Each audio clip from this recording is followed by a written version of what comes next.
Hello दोस्तों, इस video में आज हम देखेंगे कि एक रिएक्ट का जो प्रोजेक्ट है उसका जो आर्किटेक्चर और सेटअप वो हम कैसे कर सकते हैं और एक प्रोजेक्ट को हम कैसे बनाएंगे, उसमें कैसे हम फीचर को ऐड करेंगे।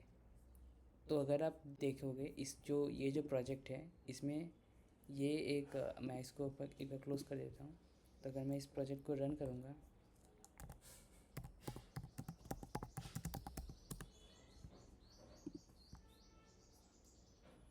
तो इसमें आप देखोगे कि ये एक ईआरपी एप्लीकेशन है। तो जो ईआरपी एप्लीकेशन होता है वो आप समझ सकते हो, एक बिज़नेस का जो कुछ एसेंशियल पार्ट्स होता है रन करने के लिए। जैसे कि उसका invoice creation, quick bill, GST calculator, accounting, ledger, ये सब चीज़ें ईआरपी में हम हैंडल कर सकते हैं। अभी ये जो करंट जो प्रोजेक्ट का स्टेट है इसमें आपको ये प्रोजेक्ट ज़्यादा समझने की ज़रूरत नहीं है। मैं मोस्टली इसमें रिएक्ट का जो एप्लीकेशन स्ट्रक्चर है उसको ही बात करूँगा, बट फिर भी इसमें मेनली मैंने ये इनवॉइस एक जेनेरेट इनवॉइस बनाया है। जैसे हम यहाँ पे ये मेरा इनवॉइस डेट है और सपोज ड्यू डेट 30 है। अगर हम इसमें कोई भी जैसे वाटर बॉटल लिखते हैं और सपोज़ 10 है तो ये सारी जो कैलकुलेशन है वो हो रहा है। अगर आप इसको एडिट करना चाहते हो आप देख सकते हो इसको, और अगर आप एडिट करना चाहते हो तो इसमें जा सकते हो। उसके बाद यूज़र को आप इसको आप डाउनलोड भी कर सकते हो। ठीक है, तो ये जो सारी चीज़ें हैं अगर आप क्लिक करोगे इसमें देखोगे कि ये सारी चीज़ें ये इस पीडीएफ में आ गया। फ्यूचर में मैं इसमें और भी बहुत कुछ ऐड करने वाला हूँ, बट अभी के लिए ये है इस प्रोजेक्ट का मेन जो थीम है। तो अभी मैं चलता हूँ कोड में। इसमें मेनली है इसका जो फ़ोल्डर है कश्मीर ईआरपी फ्रंट एंड। तो इसमें हम देखेंगे कि नोड मॉड्यूल्स हैं। अगर मैं एक एक के बाद एक इस फ़ोल्डर स्ट्रक्चर को मैं देखता हूँ तो इसमें नोड मॉड्यूल्स है। नोड मॉड्यूल्स में आप जो भी लाइब्रेरीज है जैसे रिएक्ट, वेव वाइट, देन रिएक्ट राउटर, ये सारी चीज़ें npm पैकेजेस ये सारे इसमें स्टोर्ड होते हैं। पब्लिक में कुछ इमेजेस है, तो इसका जो यूजेज है कहाँ पे यूज़ होगा वो मैं आपको बाद में बताऊंगा। आपका जो मेन कोड है वो आपको src फोल्डर में components, features, hooks, libraries, router में इन सभी फोल्डर में मिलेगा। मेनली हम src फोल्डर में ही अपना जो कोड है वो लिखेंगे, बट अदर जो कुछ फाइल्स है वो भी मैं एक बार आपको गो थ्रू कर देता हूँ। ESLint rc.js में हम लोग ESLint का जो कॉन्फ़िगरेशन है वो हम दिखेंगे। अभी करेंटली इसको हम लोग ज़्यादा नहीं डिस्कस करेंगे क्योंकि ESLint को मैं बाद में और भी ज़्यादा एक्सप्लेन करने वाला हूँ। इसको सेटअप कर पूरा जो सेटअप कैसे करते हैं वो भी मैं दिखाने वाला हूँ, तो इसको हम बाद में देखेंगे। अभी गिट इग्नोर में आप ये क्या होता है कि इसमें हम लोग जो भी कोई अगर आप जैसे गिट कमिट करते हो तो इसमें अगर वो फाइल जैसे मेंशन है, जैसे फॉर एग्जांपल नोड मॉड्यूल्स को हमें कमिट करने की ज़रूरत नहीं है क्योंकि उसको हम जब भी npm रन बिल्ड या डेव करेंगे उससे उसी टाइम पे जहाँ पे भी हम लोग इसको डिप्लॉय करेंगे वो ऑटोमेटिकली आ जाएगा। ठीक है, तो इसको आप ऐसे समझ सकते हो कि अगर मैं स्केलेटॉन में आपको एक्सप्लेन करता हूँ तो इसमें जैसे आपकी क्या जैसे ये आपका प्रोजेक्ट है अभी ये लोकल में है। ठीक है, लोकल में अभी अगर इसमें आप नोड मॉड्यूल्स हैं, अगर आप इसका नोड मॉड्यूल का साइज़ है वो बहुत ज़्यादा होता है। अगर आप कंसिडर करेंगे इसको तो ऑलमोस्ट 1.5 जैसे जीबी का भी हो सकता है। ठीक है, तो अगर आप इसको कमिट करेंगे गिटहब में तो ये पूरा साइज़ 1.5 जीबी का हो जाएगा। बट इसको मैनेज करने के लिए क्या क्या करते हैं हम लोग, इसकी वैसी ज़रूरत नहीं है क्योंकि अगर आप इसको कहीं भी प्रोडक्शन में डिप्लॉय करेंगे तो उसमें भी आप इसमें बस npm आई करेंगे और ये सारा जो चीज़ें हैं वो हम लोग गेट कर सकते हैं। अभी इसको हम लोग कैसे करेंगे और वो ऑटोमेटिकली नोड मॉड्यूल्स प्रोडक्शन में आ जाएगा। इसको आपको सेपरेटली कॉपी करने की ज़रूरत नहीं है। तो अगर आप इसको समझना चाहते हो तो इसके लिए हम package.json में ये सारे जो डिपेंडेंसीज़ हैं ये मेंशन करते हैं और उसके साथ उसका डेव डिपेंडेंसी, ये दोनों चीज़ें हम लोग मेंशन करते हैं। और पैकेज log.json में इनका जो एग्जैक्ट जो वर्जन है मतलब डिपेंडेंसीज़ का जो डिपेंडेंसीज़ है, जैसे अगर रिएक्ट है, रिएक्ट में कौन सा सब डिपेंडेंसी है, वो सारी चीज़ें पैकेज लॉग में हम लोग मेंशन करके रखते हैं। इसलिए आप देखोगे कि पैकेज जेसन में इसका जो फाइल लेंथ है मैक्सिमम 52 है, बट इसमें बहुत ज़्यादा है, 500-600 लाइन्स ऑफ कोड, उससे भी ज़्यादा है। ठीक है, तो अगर आप जैसे गिट इग्नोर का मैंने बता दिया अभी, कंपोनेंट जो जेसन, ये एक स्पेशल जेसन फाइल है जिसके मदद से शैट-cn जो अब हमारा कंपोनेंट लाइब्रेरी है वो इंस्टॉल करेगा। जैसे फॉर एग्जांपल बेस कलर क्या है, न्यूट्रल, CSS वेरिएबल, मतलब हम लोग थीमिंग यूज़ करने वाले हैं, तो इससे ये CSS वेरिएबल से अगर ट्रू है तो उससे समझ जाएगा। देन टाइपस्क्रिप्ट TSX ट्रू है, ठीक है।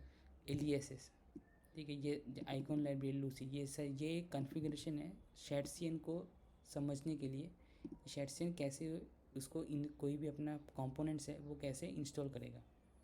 index.html में ये बेसिकली इन HTML फाइल है और इसमें अपना जो सारा कोड है, रिएक्ट का कोड है, वो यहाँ में सब सारी चीज़ यहाँ पे हो जाएगा।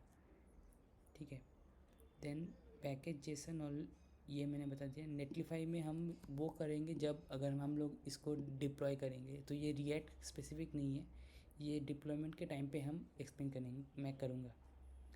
रीडमी में अगर आप रीडमी करना चाहते हो या कुछ भी प्रोजेक्ट के बारे में आप बताना चाहते हो तो आप रीडमी में मेंशन करोगे।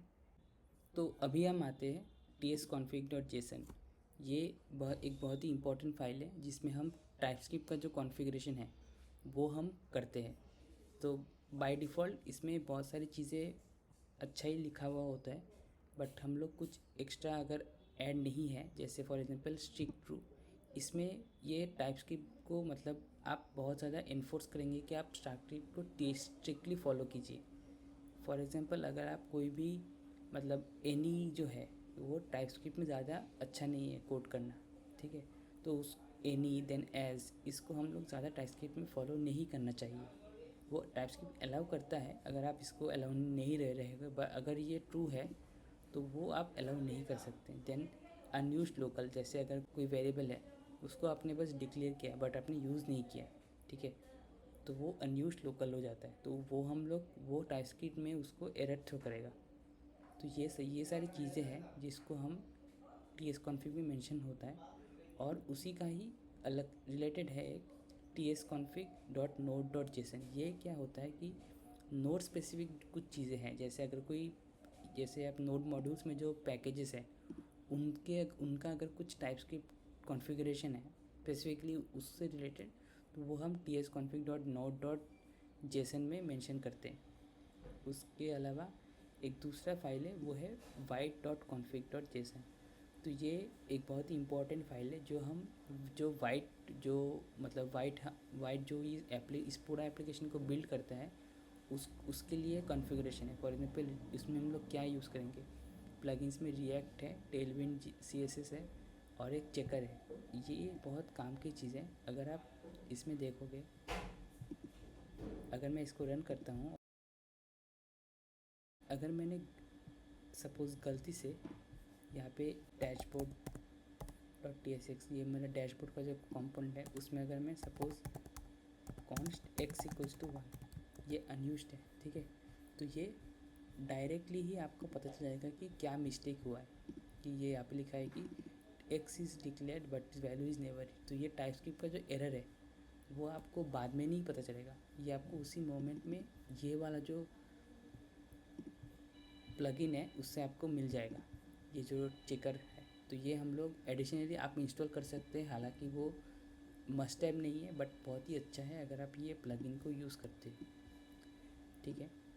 LES में आप ये टाइप्स जो मतलब जैसे SRC है, तो SRC में @ करके आप पूरा जो सारी चीज़ें @फीचर स्लैश करके आप यूज़ कर सकते हो LES में। और इसमें एक शॉर्टकट है कि अगर आप इसका कुछ एक रीज़न है जो प्रोजेक्ट जो हम लोग बाद में आपको बताऊंगा। तो हालांकि अभी के लिए ये सारी जो मैं इसको बंद करता हूँ, अभी के लिए ये सारा जो ऊपर के जो फोल्डर्स है वो एक्सप्लेन हो चुका है। अभी मैं जाऊँगा हर एक जो फीचर पे, जैसे फीचर का जो ठीक है, पहले कंपोनेंट्स में जाता हूँ। तो UI जो है ये एक ये जो फोल्डर है ये Shed.cn अपने कंपोनेंट्स के लिए हो रहा है, जैसे बैज, बटन, कैलेंडर, ये सारी जो कंपोनेंट्स है वो Shed.cn का है। जैसे आप अगर आप करते हो npx Shed.cn add suppose button,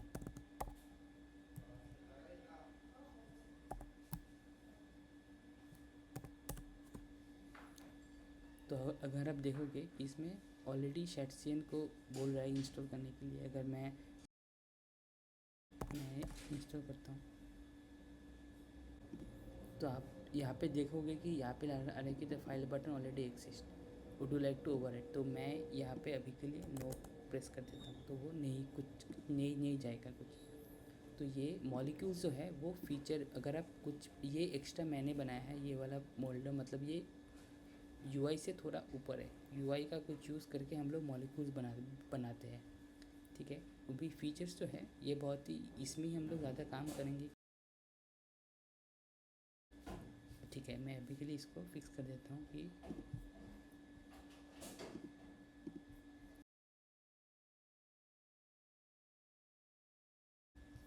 ठीक है, तो अभी ये फिक्स हो गया, ओके। तो अभी अगर मैं ये जो डैशबोर्ड, ये डैशबोर्ड में अगर आप देखोगे कि यहाँ पे डैशबोर्ड है, इसमें एक कोड है कि फीचर हेडिंग है, ठीक है। तो ये जो हेडिंग है ये बहुत जगह पे कॉमनली यूज़ होगा, ये जो हेडिंग है।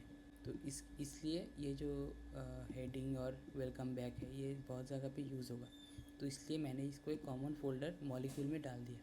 और क्विक एक्शंस में ये जो सारा जो चीज़ें हैं, जैसे क्रिएट इनवॉइस, ये जो बटन क्लिक है, ये सारी चीज़ें क्विक एक्शंस में मेंशन्ड है। अभी इनवॉइस में कुछ फोल्डर है, जैसे create invoice, invoice preview, use invoice, ये सारी चीज़ें हैं, ठीक है।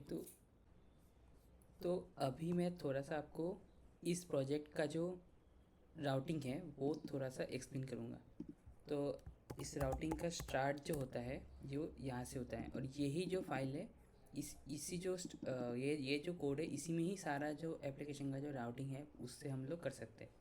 तो इसमें आप देखेंगे कि राउटर प्रोवाइडर का यूज़ मैंने किया है, और उसमें एक प्रॉप होता है राउटर। ये जो राउटर है ये क्रिएट ब्राउज़र राउटर से क्रिएट हम लोग करते हैं। तो इसमें क्या होता है कि टॉप लेवल का जो राउटिंग है पाथ है वो है एम्प्टी पाथ, उसके अंदर हर एक जो चाइल्ड है वो हम लोग करेंगे। तो ये करेंटली यहाँ पे दो चीज़ें हैं, डैशबोर्ड और क्रिएट इनवॉइस। तो अगर मैं एप्लीकेशन को थोड़ा रन करूँ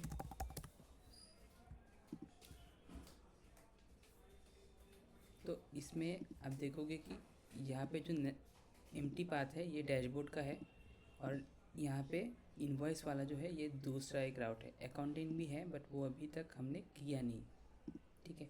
तो अभी के लिए ये दो राउट ही बस है।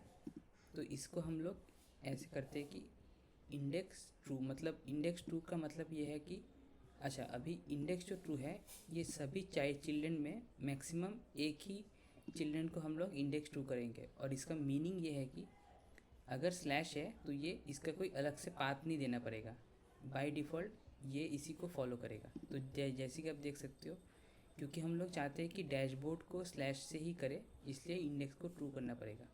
अभी दूसरा अगर कुछ है कि इनवॉइस, उसके लिए हमें सेपरेटली क्रिएट इन ये पाथ को मेंशन करना पड़ेगा, और कंपोनेंट है ये, ठीक है।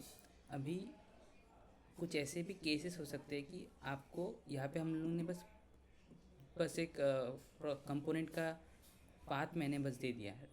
अब अगर कंपोनेंट में आपको इसका एक दूसरा तरीका भी है कि आप ये भी कर सकते हो, एलिमेंट देन क्रिएट इनवॉइस। अभी इसमें आपको एज एन एलिमेंट आपको पास करना पड़ेगा, ठीक है। तो ये भी आप कर सकते हो, और इससे भी ये एप्लीकेशन पूरा चल जाएगा, कोई भी डिफरेंस नहीं है इसमें, ठीक है। तो यही है। तो अभी इस वीडियो में मैं ज़्यादा राउटिंग के बारे में डिस्कस नहीं करूँगा, नहीं तो ये वीडियो बहुत ही स्ट्रेच हो जाएगा। अभी के लिए यही है। आशा करता हूँ कि इस वीडियो में आपने बहुत कुछ रिएक्ट का जो स्ट्रक्चर है, आर्किटेक्चर है, उसके बारे में जाना। आपका अगर कोई भी डाउट है तो आप कमेंट सेक्शन में ज़रूर बता दीजिएगा, मैं आपको वहीं पे रिप्लाई कर दूँगा। Thank you.